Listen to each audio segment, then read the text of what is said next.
खतिया ही गइल ससुरारी, खोद खादे करब तो सुन ले बदारी।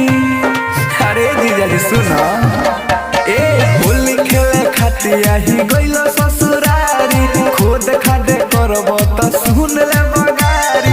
बाटे हो मोर बड़ा लागो तोर, मुत पीछे कारी तारा लह गे बा।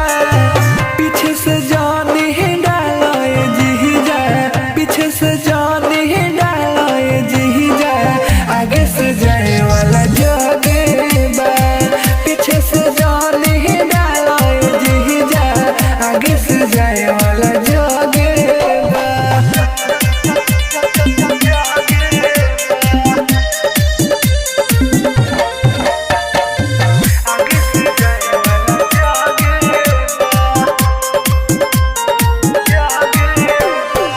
भोरे भोरे तू पी ले बारा, भइल बारा हे हरे हो।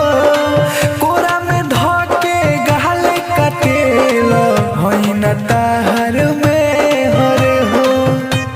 अरे जीजा कदम भोरे भोरे तू पी ले बारा, भइल बारा हे हरे हो। कोरा में धके गाले कटेल, हई न ताहर में हरे हो। बनई बहुत जतरा कोने बखतरा, काका करत कह गे बा। पीछे से जानी ही डालाए जीजा, पीछे से जानी ही डालाए जीजा, आगे से जाए वाला जगे बा। पीछे से जानी ही डालाए जीजा, आगे से जाए वाला जगे बा।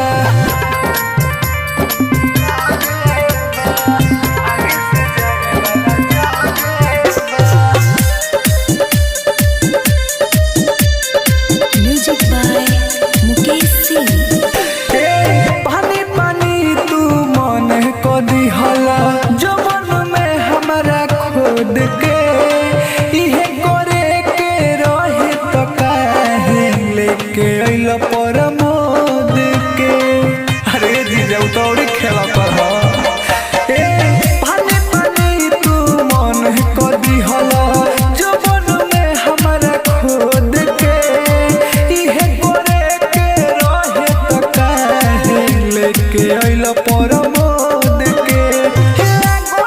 आज कुछ करबो हुआ, सगवा में भाई तहर सोहगे बा। पीछे से जानी ही डालाए जीजा, पीछे से जानी ही डालाए जीजा, आगे से जाए वाला जगे बा। पीछे से जानी ही डालाए जीजा, आगे से जाए वाला जगे बा। अरे दादा कितना समझाई।